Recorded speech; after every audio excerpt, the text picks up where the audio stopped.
Dunia seakan runtuh karena mendengar kabar sang suami sudah tidak ada. Safiyah hampir terjungkal ke belakang. Astagfirullah, Non. Untung saja Bi.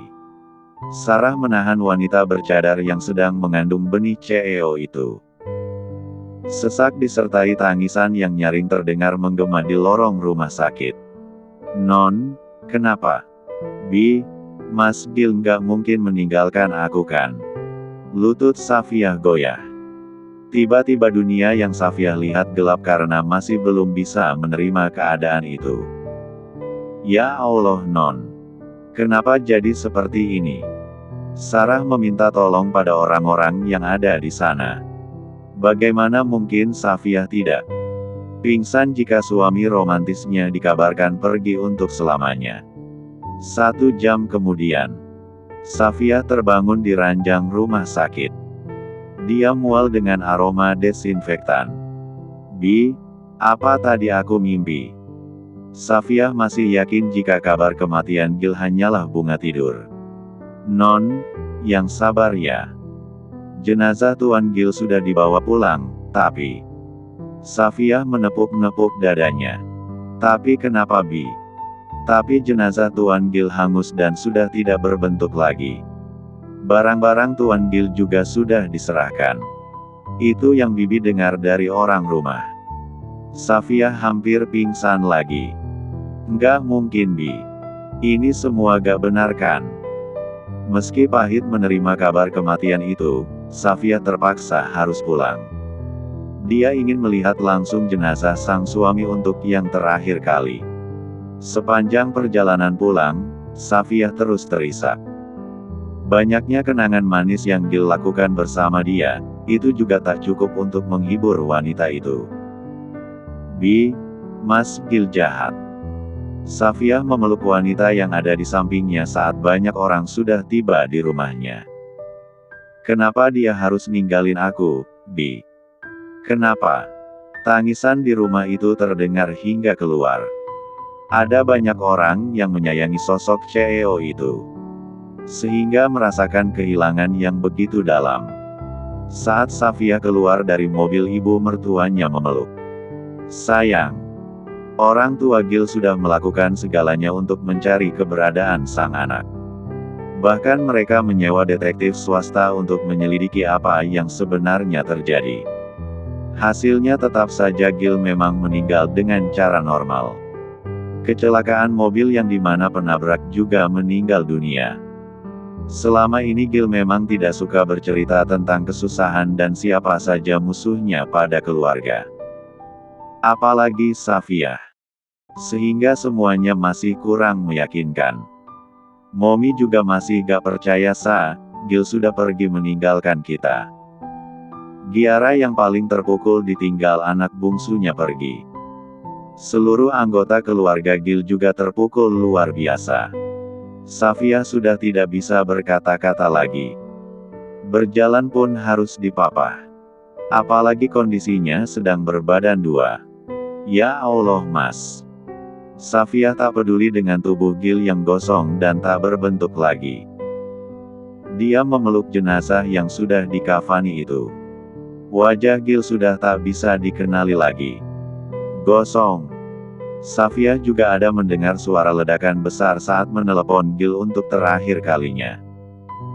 Betapa pilunya Safiyah saat mengingat kalimat terakhir yang Gil ucapkan. Apakah itu salam perpisahan? Ia berharap itu tidak akan terjadi di waktu dekat. Namun, nyatanya sudah terjadi. Saat di area pemakaman gerimis tak dipedulikan Safiyah. Dia menatap dengan mata belo yang bengkak ke hadapan makam sang suami. Di saat semua orang sudah pergi dari sana, Safiyah masih tetap ingin menemani sang suami. Mas, aku masih nggak ngangka kamu akan pergi secepat ini. Padahal aku masih berharap kamu ada sama aku sampai kita tua nanti. Non, ayo kita pulang. Beberapa orang membujuk Safiyah, tapi susah untuk didengar. Kalian pulang saja Bi, aku masih mau menemani suamiku. Safiyah menepis tangan mereka. Safia berlutut dengan gigil yang terus menggerogotinya. Memeluk Nisan. Sambil berucap tak jelas. Aku harap kamu bisa menungguku di surga sana, Mas. Safia terpejam dan dia tak sadarkan diri lagi. Saat terbangun, Safia pemilik mata indah itu masih mempertahankan sendunya kala menatap kamar mereka. Mas, banyak kenangan kamu di kamar ini. Safia tidak bisa tidur jika tak memeluk sang suami. Saat ini Safia hanya bisa memeluk bingkai foto suaminya. Terisak dan tak mau diganggu oleh siapapun. Safia melihat barang-barang suaminya yang diberikan polisi. Dia tahu betul password ponsel Gil adalah hari pertama mereka bertemu dulu. Kamu benar-benar mencintaiku, Mas. Safia semakin terisak karena di album foto ponsel isinya sang istri semua. Gil suka memotret Safia secara diam-diam. Tangis Safia pecah saat menggeser foto-fotonya di HP Gil. Bahkan wallpaper itu gambar Safia dengan mata indah dan cadar hitamnya. Astagfirullah. Safia membuka pesan di ponsel.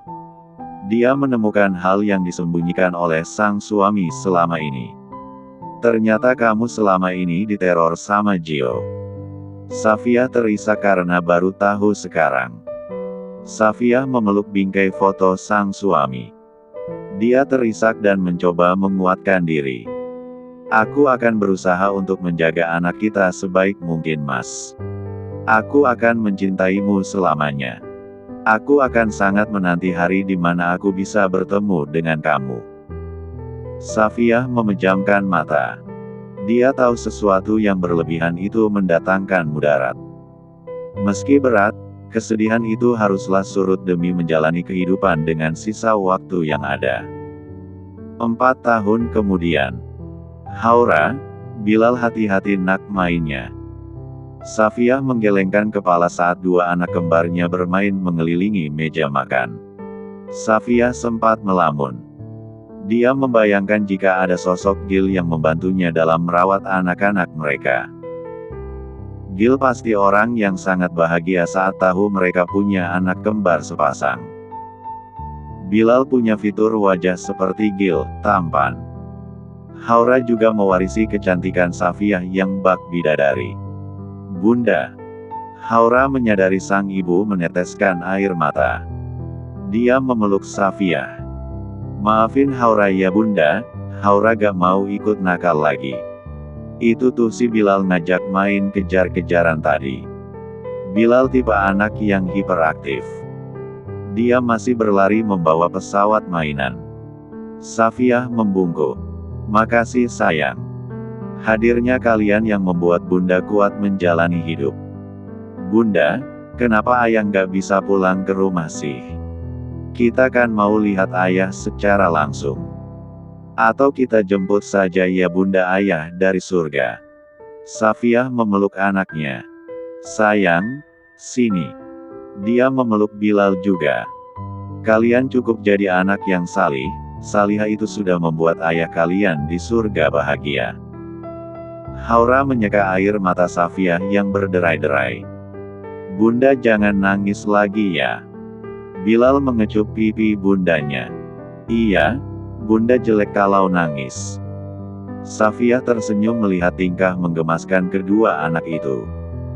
Pada ruangan yang serba putih dan aroma desinfektan yang kuat mulai terbuka kelopak mata pria yang sudah lama koma. Uhuk. Gil terduduk dan mendapati dirinya dipenuhi alat rumah sakit. Aku di mana? Gil semakin melotot saat melihat kalender di dinding. Tidak mungkin. Dia baru tersadar jika itu sudah 4 tahun berlalu.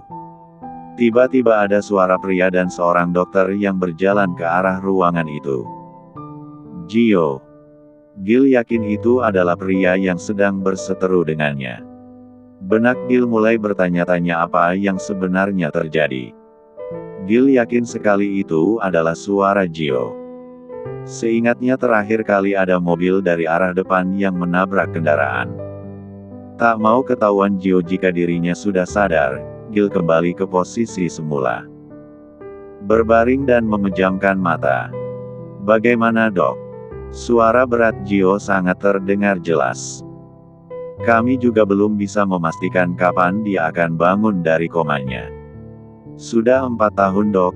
Aku sudah mengeluarkan banyak tenaga dan pikiran. Dia harus sadar. Aku mau Gil menderita selama hidup. Sama seperti dia membuat Kaluna menderita." Gio mengepalkan tangan. Dia mengingat terakhir kali bertemu Kaluna 4 tahun lalu. Kaluna sudah meninggal dunia. Jelas saja Gio semakin meradang. Dia menyalahkan Gil atas meninggalnya orang yang ia sayangi. Pastikan dia bangun dengan cepat. Gio membalik badan untuk pergi dari ruangan beraroma karbol itu. Gil yang masih merasa tubuhnya ngilu-ngilu setelah bangun dari koma, memutuskan untuk beristirahat. Tentu saja Gil akan memerlukan waktu untuk memulihkan kondisinya. Apalagi sudah 4 tahun koma, ia butuh waktu belajar berjalan dan menangkap Gio. Safiyah masih dengan cinta yang begitu besar terhadap suaminya. Setiap hari tidur dengan memeluk foto sang suami. Saat mendengar azan subuh, Safiyah bangun. Dia menatap foto Gil yang tampan dengan senyum yang ditunjukkan ke arahnya. "Ya Allah, Mas, kapan kamu mampir ke mimpi aku? Apa kamu gak kangen sama aku?" Tok, tok, tok. "Bunda." Haura mengetuk pintu. "Ayo salat." Safiyah tersenyum mendengar suara teriakan anaknya. Dua anak kembarnya adalah penyemangat dia selama ini. Haura sangat mudah sekali menerima ilmu agama yang Safiyah ajarkan dari kecil. Tutur bahasanya sangat lembut dan sopan. Berbeda dengan Bilal. Hiperaktif. Suka tantrum, tapi kalau melihat Safiyah menangis dia berhenti membuat onar. "Bunda. Bunda kenapa jadi seperti Bilal yang kayak kebo?" "Haura mau salat ke masjid. Di sana nyaman. Ayo Bunda, bangun." Safiyah tak sabar untuk menghampiri sang anak. Memeluknya dan mencium Haura berkali-kali. "Bunda sayang Haura." Safiyah memejamkan mata saat menggendong putri kecilnya. "Terima kasih sayang, Haura jadi anak yang baik. Bunda kan bilang, kalau mau jadi anaknya Bunda harus jadi anak yang baik. Haura gak mau nanti gak bisa jadi anak Bunda." Safiyah mencubit hidung Haura. "Manisnya, kamu nak." "Bun." Tunjuk Haura pada Bilal. Kebo baru bangun. Safiyah menyeringai menonton aksi Bilal yang berjalan sempoyongan. Lalu memeluk sang bunda. "Biasanya kamu gak mau bangun, Bi." Bilal mau jagain bunda. Bilal gak mau bunda nangis lagi. Haura bilang bunda sering nangis. Safiyah mengelus pipi anaknya. "Ya Allah, manisnya anak bunda." Safiyah tak merasa keberatan sama sekali menggendong anak kembarnya. Hanya saja Safiyah memutuskan untuk salat di rumah saja. Kedua anaknya ikut apa kata bundanya. Pagi di hari Minggu itu, Safiyah masih menyempatkan diri untuk olahraga. Dia berlari kecil di taman rumah. Safiyah tetap menjaga kesehatan tubuh karena itu adalah bentuk rasa syukur terhadap Sang Pencipta. Meski ia masih memendam kesedihan, tapi tugasnya sebagai muslimah yang taat tetap berjalan. Marwah. Saat Safiyah sedang meregangkan tangan, dia melihat sang sepupu masuk ke dalam pintu gerbang. Saat itu Safiyah tidak mengenakan cadar. Hanya mengenakan pakaian olahraga syari warna hitam. "Marwah, kenapa?" Safiyah menyipitkan mata saat memandang wanita berhijab hitam itu dengan bengkak matanya. "Kita duduk di sana dulu. Kita butuh sinar matahari pagi." Marwah terisak. Ia memandang Safiyah. "Coba cerita wah. Apa begitu hina Yasa, wanita yang sudah menikah 4 tahun, tapi belum punya anak?" Safiyah baru sadar setiap orang sedang Berjuang keluar dari masalahnya sendiri. Aku ngerasa tertekan selalu disinggung masalah anak sama keluarga suamiku. Setiap pertemuan keluarga, selalu saja mereka menyudutkanku. Ya begitulah manusia, wah. Yang perlu kita lakukan adalah tidak peduli. Kita berhak menentukan jalan hidup.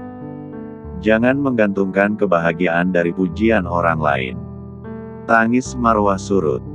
Apa Mas Yusuf nuntut kamu untuk punya anak juga? Justru Mas Yusuf yang selalu nguatin aku. Dia menerima keadaan aku apa adanya, tapi bagiku bebansa karena belum bisa memberikan Mas Yusuf keturunan. Wah, fokus dengan apa yang ada saja. Kamu nggak bisa memaksa sesuatu yang belum kamu miliki hanya untuk bahagia. Ingat ada Mas Yusuf yang bisa kamu berikan kebahagiaan. Marwah hening. Aku juga sekarang begitu. Aku fokus untuk membesarkan anak-anakku. Dan hanya fokus dengan apa yang ada. Jangan sampai kita menyia-nyiakan sesuatu yang ada, hanya karena mengkhawatirkan sesuatu yang belum ada. Marwah menggenggam tangan Safiyah. Terima kasih Sa. Aku terlalu takut, tapi kamu benar. Aku nggak akan jadi bagian dari mereka yang sengaja menyakiti orang lain dengan perkataannya. Tante Marwah. Bilal berlari kencang lalu memeluk sepupu Safiyah itu. Masya Allah, kamu sudah besar Bi. Mana Haura? Di sini Tante. Haura sedang menyiram tanaman di belakang mereka tadi. Loh, Haura sejak kapan ada di sana? Kok Tante nggak tahu? Abisnya Tante lagi termehek-mehek tadi. Haura nggak mau gangguin. Sini Ra. Sama Tante. Marwah sangat menginginkan wajah-wajah kecil itu. Menyempurnakan kehidupan rumah tangganya.